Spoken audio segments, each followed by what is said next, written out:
Hi everyone. Welcome back to Woo Can Cook. My name is Wesley, and this is a show where we are slowly cooking our way through all of the food from my childhood.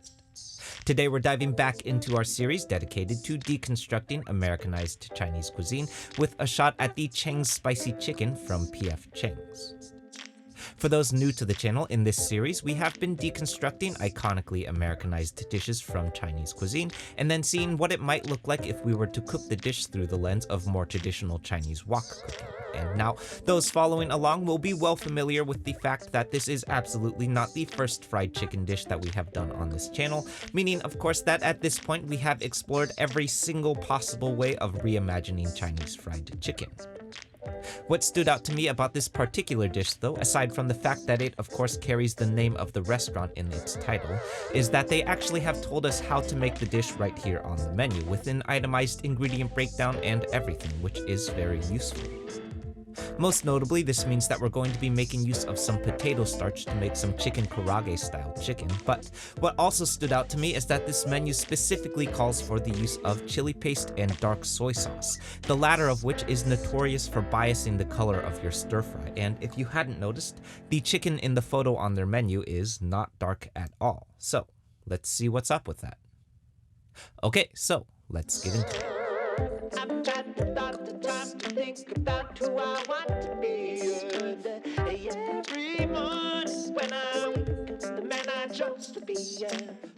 I've got the time to think about where my dreams are taking me. Okay, so diving right in, as with most of our Chinese stir fries, we're kicking things off with some fundamental aromatic veggies here first. This is 4 cloves of crushed and minced garlic, followed by 1 inch or about 1 tablespoon of fine minced ginger, and the whites of 3 green onions sliced thinly.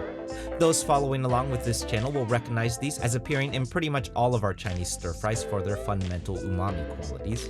Then we're taking these greens of our green onions and slicing them up thinly on a bias for our finishing garnish, and we're moving on to our chicken next. Now, if I had to guess, I'm pretty sure that the chicken that PF Chang's uses is probably white meat chicken breast. This, of course, is dark meat chicken thigh, which is going to have a little bit more fat to it, but I think either will yield pretty similar results though. I'm large dicing these up, then adding it to a mixing bowl, and don't ask me how many times I tried this cool camera trick because it was a lot of times. That was pretty cool though, right?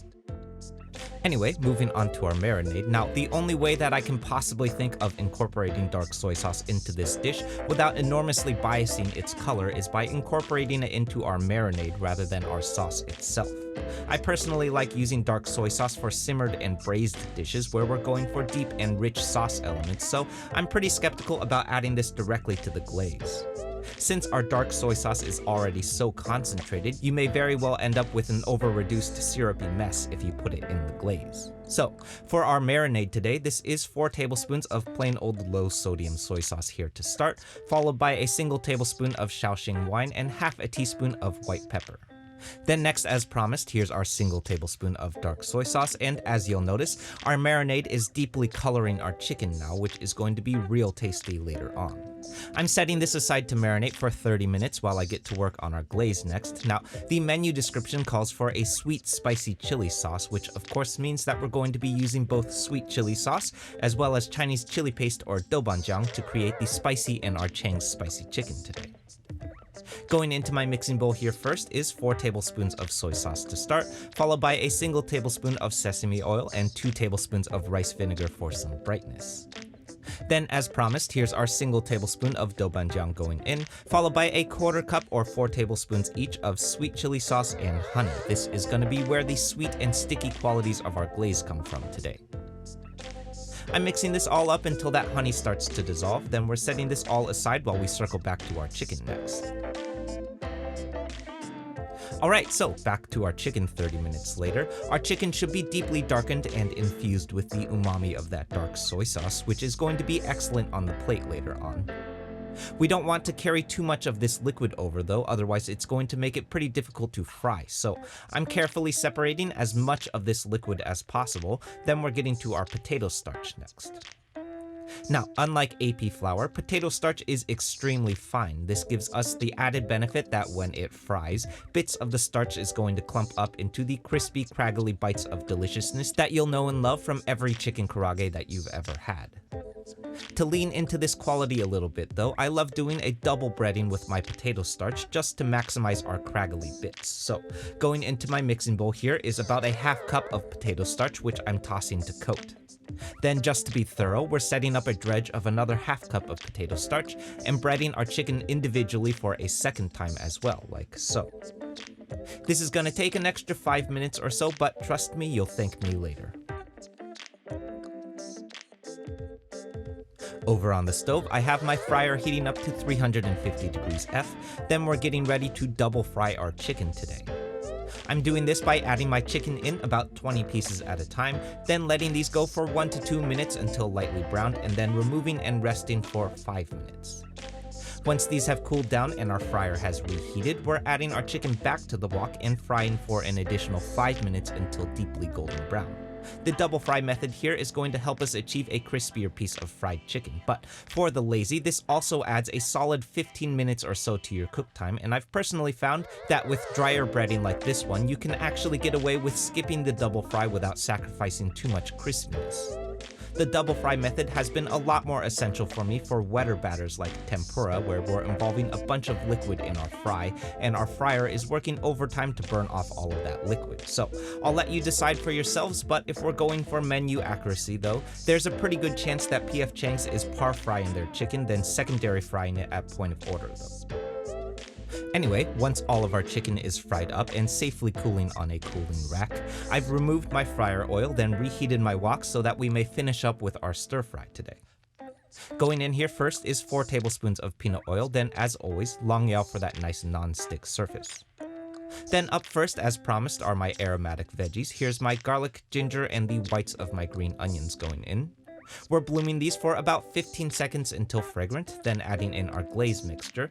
As you'll notice, our glaze is far too loose to simply combine with our chicken here, so we're gonna bring this all up to a simmer and let it reduce until a more syrupy consistency forms. This is gonna take some patience and very constant agitation to keep those sugars from burning. Mine took almost 5 minutes on heat, so be patient. Once we've got a nice reduced glaze, I'm adding my chicken back to the wok, killing the heat and tossing this all to combine. We're moving quickly here and once again off heat, because the longer that chicken sits in the wok, the soggier it's going to get, so toss quickly and remove immediately. I'm serving this all up over rice, finishing it with the greens of my green onions, and we're ready to eat. Okay, so right off the bat, I'll start off by saying that I tried every single trick that I know, but we definitely still ended up with a much darker glaze to our chicken than that PF Chang's version. Some of the culprits might be the soy sauce in the glaze, or even the fact that we used dark meat instead of white meat, but I really think that most likely it's because of the dark soy sauce. I genuinely don't believe that there is a way to add dark soy sauce to a dish without also coloring your stir fry, unless, of course, you know, Photoshop. In any case, while it might be a little bit darker than the PF Chang's version, this is also some of the tastiest and most deeply flavorful fried chicken that I think I have ever created. The dark soy sauce in our marinade penetrates our chicken a little bit more than our standard low-sodium soy sauce does, giving our chicken a rich and umami-filled bite even past the initial breading and glaze. Then, of course, our potato starch-based karaage breading yields this wonderfully crunchy, craggly piece of chicken with a bite to it that is absolutely unmistakably that made from potato starch. I don't know why, but somehow I have never considered glazing a piece of chicken karaage, but it absolutely works though. Okay, so that's it everyone. I hope you enjoyed this and I hope you give this one a shot. For those who are new to the channel, this one is part of a larger series dedicated to reproducing classic Chinese American dishes, including a whole bunch of other stuff from the PF Chang's menu, so definitely check out that series next if you haven't yet, because there's a lot of these. For the Bay Area locals, the Wu Can Cook fried rice pop-up is back at 2 Pitchers Brewing this weekend, so come by and say hi if you can. More about that at wucancook.com/eats. As always, like, comment, subscribe, share, be nice interneters, and I'll see you soon. Bye.